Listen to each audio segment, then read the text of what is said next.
So if you can have a guy that's in the audience that's yelling, I him, now me, I him, now me, and then that guy gets arrested for child charges like... Charlie Kirk's passing didn't just feel tragic, it felt too perfect, almost staged. That's exactly what Joe Rogan hinted during his podcast, and once his words hit the air, the internet went up in flames. What started as grief turned into one of the wildest, most suspicious mysteries of the year. And Rogan, he wasn't holding back. He questioned everything, even the strange behavior of Charlie's own widow.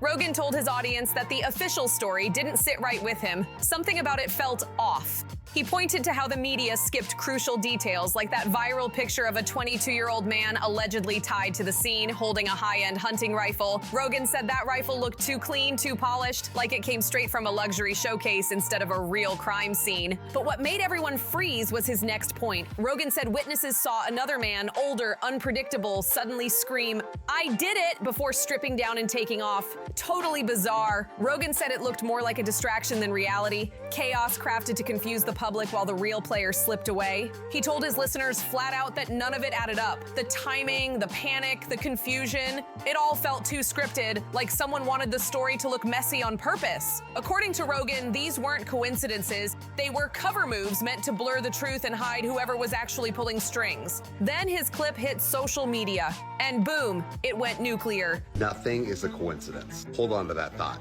Did you know that Charlie Kirk's father, Robert W. Kirk, was actually the architect for Trump Towers? Also, did you know that Erika Kirk won Miss Arizona USA in 2012? Don't forget, Donald Trump ran Miss America from 1996 until 2015. Seeing the correlation here?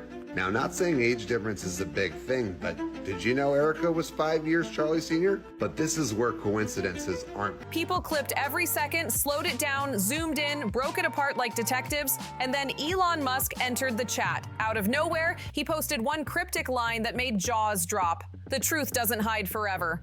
Just 7 words, and the internet lost its mind. Suddenly, Rogan's entire segment was being replayed frame by frame. Viewers compared tone, lighting, everything, convinced Musk was sending a signal. Was he backing Rogan? Was he hinting that he knew something deeper? The timelines went insane. Every few seconds, new theories popped up, connecting Musk's post to Rogan's clip like it was a digital code. Then it got even crazier. Elon started liking multiple posts from Candace Owens, the same Candace who'd been warning about media cover-ups surrounding Charlie's death. That's when people online completely lost it. They started linking all three, Rogan, Musk, and Owens, claiming the trio might be quietly exposing something huge behind the scenes. By morning, hashtags about Charlie's widow were trending in every country. Comment sections filled with people insisting this wasn't random at all. People, this was so arranged. And there's so much more to Erika Kirk. Kind of like how she was all into basketball, didn't want to be all girly, never liked to dress up, even cut all her hair off, and ended up being Miss USA.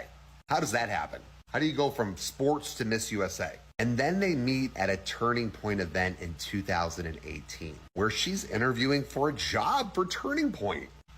They swore Musk and Rogan were playing a strategic game, revealing breadcrumbs while avoiding censorship. Even mainstream outlets joined in, pretending to report neutrally, but clearly feeding off the chaos for clicks. It suddenly felt like the silence around Charlie's death was breaking, like walls were starting to crack open. When Rogan dropped the full podcast later that night, it got darker fast. He stopped tiptoeing around. He flat out said the story doesn't make sense. He listed every red flag like he was laying out a case in court. The spotless rifle, the messed up timeline, the strange suspect behavior, the investigators who kept quiet when they should have been transparent. And then Rogan laughed mid-episode saying, if this was a movie script, no one would buy it. That line hit hard because it did sound like a bad movie. Everything too exaggerated, too cinematic, too perfectly chaotic. But just when fans thought things couldn't escalate further, Candace Owens went live, and her words lit a new fire. She claimed Charlie had been digging into topics that made powerful people uncomfortable, even government-connected figures and their foreign allies. She said his recent questions were rattling the right cages, and some folks wanted him quiet. About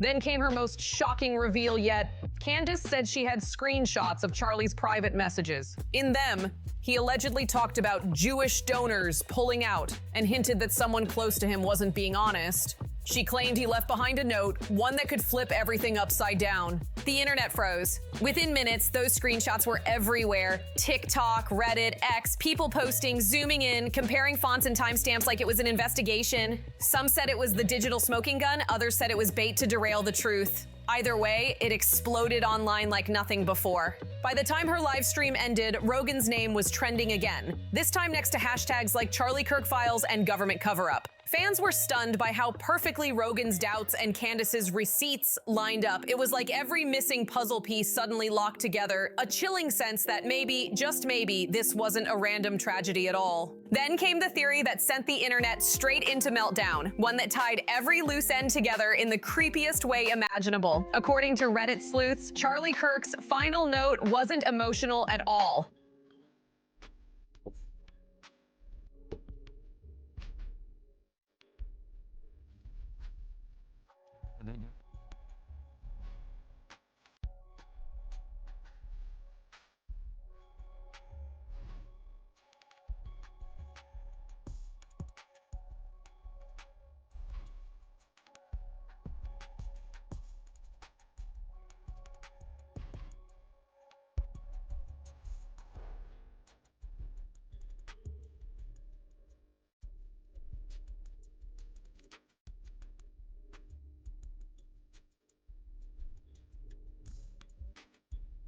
It was coded. Hidden messages, weird capitalization, even punctuation marks. Everything was treated like part of a secret message. People claimed he was trying to speak to the public in disguise, like he knew eyes were on him. Soon, self-proclaimed digital analysts started claiming they'd cracked part of the code. They said specific words matched speeches where Charlie once warned about trust, betrayal, and infiltration. They believed he wasn't paranoid, he was warning us. A message from someone who realized the real threat was close. Maybe too close. Then things got spooky. One of the same phrases appeared in Rogan's earlier podcast. Sometimes the threat isn't the stranger outside, it's the person standing next to you. Fans froze. They replayed the clip 1,000 times, claiming Rogan wasn't just talking, he was hinting. People accused him of speaking in code, saying just enough to spark questions without crossing a legal line. Meanwhile, Candace Owens turned up the heat. She posted on X, he was silenced for speaking the truth. Boom. Millions of views in under an hour. Her comments were pure chaos. Some praised her as fearless, others accused her of stirring danger. But Candace didn't flinch. She teased more receipts and claimed she had messages too sensitive and legally risky to show publicly. That line alone made people's blood run cold. What could be that dangerous? Then a journalist from an indie outlet came forward with an even bigger twist. He claimed he'd seen unedited versions of Candace's screenshots and said there were missing lines cut out before she posted. According to him, one alleged text said, "If something happens to me, don't believe what they say." That single sentence flipped the entire internet upside down. If it was real, it meant Charlie knew something was coming for him. By now, Reddit threads were transforming into full-on investigation boards. Users compared Charlie's last 48 hours to the official story, and nothing matched. They found missing timestamps, strange phone data, and inconsistencies about who was with him that night. Some users swore the suspect was a decoy, a distraction to bury whatever truth Charlie was chasing before his death. Sickening is definitely the right adjective, I think, to describe how a lot of us are feeling. And all I know how to do is to gather information, to research, and to investigate. And nothing is making sense. Now, it could not be making sense because we've not arrived at the conclusion. The FBI, I will say, has recently come out and said they're looking for another person. Good. Because what we have so far obviously cannot be it. And once Elon Musk's cryptic, "The truth doesn't hide forever" tweet resurfaced, things went nuclear again. People started saying Rogan, Musk, and Candace weren't just connected by coincidence. They were separate insiders whispering the same truth through different platforms. A viral thread even claimed Musk's tweet was a coded nod to classified documents about online censorship that tied straight into Charlie's last research project. Mainstream media tried damage control, channel, releasing fact checks and calling the whole thing an internet overreaction. But every denial made things worse. Each debunk just fueled suspicion. And when a CNN anchor accidentally referred to the situation as the Charlie Kirk investigation on live TV before backtracking, it sent the internet into total chaos. What investigation? There wasn't one, at least not publicly. That tiny slip turned speculation into a movement overnight. From there, online detectives went wild. They started digging through sealed court filings, airport logs, even donation databases. People were convinced something big was being hidden, that a secret operation had already started behind the scenes. TikTok creators turned Charlie's coded note into multi-part series, breaking down each word like scripture. Some even compared handwriting from that note to old letters Charlie had written years ago. One viral TikTok with over 8 million views claimed the ink patterns didn't match at all, suggesting someone altered or rewrote the message after the fact. Then, out of nowhere, Erika Kirk posted on Instagram a single picture of her lighting a candle captioned only, "Trust is fragile." 2 words, and the internet erupted again. Some said it was poetic grief, others swore it was a cryptic message. Conspiracy accounts went wild, saying Erika was sending a signal. Maybe out of guilt, maybe as a warning. Either way, that post made things way worse for her public image. Not long after, a former podcast guest who'd worked closely with Charlie dropped another bomb. He said Charlie was under serious pressure weeks before his death. He didn't name names, but claimed powerful donors were telling him to tone it down after he started questioning funding irregularities. That clip blew up instantly, shifting the entire theory toward money, not ideology.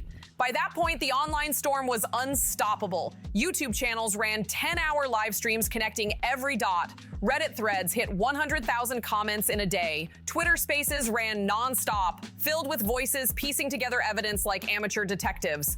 Some believed foreign agents had been monitoring Charlie's movements, not to stop him, but to see how far he'd gotten before the story broke. Wild or not, the world couldn't look away. It felt like every second brought another twist, another clue, another glimpse into a truth buried deep in shadows. Joe Rogan went silent for a few days, and that silence made everything explode even more. When Rogan doesn't talk, the internet fills in the blanks for him. Fans flooded his comments, begging for answers, accusing him of hiding something big. And when he finally broke his silence, all he said was, "People deserve transparency. That's all I'm saying." Boom. One sentence, and chaos reignited across every timeline, every forum, every feed. By now, this wasn't just a tragic case. It had evolved into a cultural earthquake. Charlie Kirk's name had become more than a person. It was a symbol of mistrust, media manipulation, and unanswered questions that kept multiplying every single day. People weren't just asking what happened anymore, they were asking who was behind it, why certain details vanished, and how so many powerful names suddenly ended up circling the same mystery. And right in the middle of that firestorm, Rogan, Elon Musk, and Candace Owens stayed trending together non-stop. 3 heavyweights, 3 platforms, one story the entire world couldn't stop talking about. The internet wasn't just watching now, it had turned into an army of investigators. Everyone wanted receipts, and the silence from officials only made the obsession stronger. At this stage, it wasn't just a scandal, it was a full-blown movement. People wanted to know what really happened to Charlie Kirk, and they weren't letting go until the truth surfaced. Rogan's fans began connecting the dots, and what they found made jaws drop. They realized both Rogan and Candace had used the word trust multiple times in their statements. Both called out inconsistencies no one else would touch, and both hinted, carefully but loudly, that something about the widow's story didn't feel right. It wasn't random. It was coordinated energy, and the timing was way too specific to ignore. Then came the curveball that no one saw coming. Out of nowhere, an old clip of Donald Trump resurfaced, and it was brutal. In the video, Trump was seen laughing, saying Charlie couldn't dodge a bullet like I did. At first, people thought it was a bad joke, but given the situation, it came off cold, even sinister. The clip spread like wildfire. Some said it was harmless humor from years ago. Others said it sounded like a coded jab, and that's when social media went absolutely nuts. But before the outrage could cool down, Utah prosecutors dropped their so-called bombshell, text messages allegedly sent by the suspect, 22-year-old Tyler Robinson, to his girlfriend the night Charlie died. But instead of clarity, those texts created pure chaos. Screenshots flooded social media, and almost instantly, people called them fake. Fans said the writing style didn't sound like any 22-year-old. The language was too neat, too staged, too cinematic. It read like a movie confession, not real emotion. Some even claimed the entire exchange was cooked up by officials to keep people distracted. The Tyler Robinson texts? became the center of madness overnight. Twitter, Reddit, TikTok, everyone was dissecting every letter. People zoomed in on timestamps, fonts, and message bubble spacing. A Reddit thread claimed the metadata didn't line up with real iMessage data. Another said the punctuation looked machine-generated. Digital forensics users chimed in too, saying they found AI-like traces in the screenshot compression, meaning someone might have edited them before release. Then a new wild theory started taking over. Maybe the messages were meant to look fake on purpose. That's right. People believe the chaos was the cover-up, because if the evidence is confusing enough, no one can ever prove anything, the theory said. Confusion isn't a mistake, it's strategy. And honestly, a lot of people started believing it. When Rogan returned to the topic on his next episode, he sounded irritated, like a man who'd seen too much nonsense. This whole thing feels engineered, he said, like someone wants people arguing instead of finding answers. His co-host agreed, saying, when every version of the truth sounds insane, that's when someone's running the show. That clip hit millions of views in hours because deep down, everyone felt that statement. Then an anonymous Reddit post dropped that changed everything again. The user claimed to be a source inside the investigation and said those messages weren't found in normal phone data at all. They were given to Utah authorities by an outside agency before Robinson was even arrested. If true, that meant the evidence could have been planted. That revelation hit the internet like a bomb. Candace Owens jumped on it instantly. She reposted the anonymous claim with the caption, "Told you they were playing with the evidence." That post blew up faster than anything she'd ever dropped. Her followers flooded the comments demanding statements from Utah's Attorney General, tagging officials left and right, but all they got was silence, and that silence only made everything worse. People took it as proof that the government had something to hide. Influencers started turning into amateur investigators overnight. They uploaded entire breakdowns, documentaries, and visual timelines connecting every inconsistency, from the texts to the timeline to the missing memory cards. One viral post even suggested the supposed texts were recycled from a completely different criminal case and rewritten to fit the Charlie Kirk narrative. And just when you thought it couldn't get any stranger, Erika Kirk posted again. This time, it was an Instagram quote card that read, "People will twist your words when they can't handle your truth." No tags, no names, just the quote. But that was enough. The internet immediately connected it to the controversy. Some said she was calling out Rogan and Candace. Others claimed she was backing the prosecutors. Either way, the comment sections went wild again.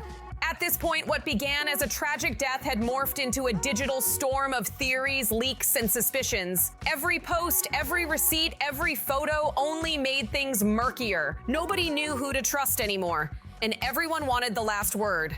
That's when Steve Bannon entered the picture. Yes, that's Steve Bannon, Donald Trump's former advisor. On his own podcast, he said flat out that he didn't buy the Tyler Robinson text. His words were sharp. "They're too perfect, too scripted, too clean. That's not how real confessions look." He even said it felt like damage control, not real evidence, and the internet ate it up. But then came the detail that froze everyone. Reports revealed that several SD memory cards from Charlie's cameras went missing the same day he was killed. Think about that. Footage that could have shown what really happened gone. Witnesses even claimed they saw a man adjust his hat seconds before the shots rang out, almost like it was a signal.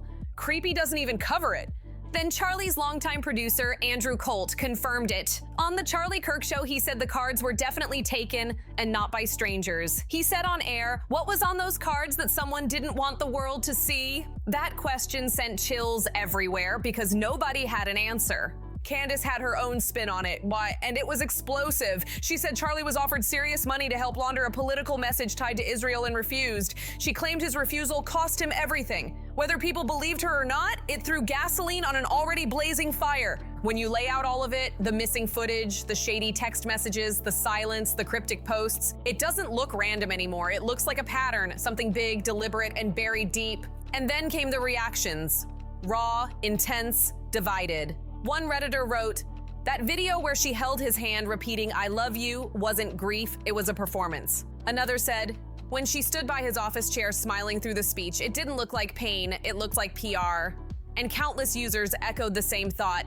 Fireworks at a memorial? That's not mourning, that's branding. Still, others said Erika wasn't the villain, maybe just another puppet. "She's being handled," one post said. "Turning Point has her under control. She's just following orders." No matter where you stand, one thing's for sure, this story's nowhere near done. The missing evidence, the strange silence, and the endless trail of contradictions have turned this case into something massive. So what do you think really happened? Was it random? Or was it planned from the start?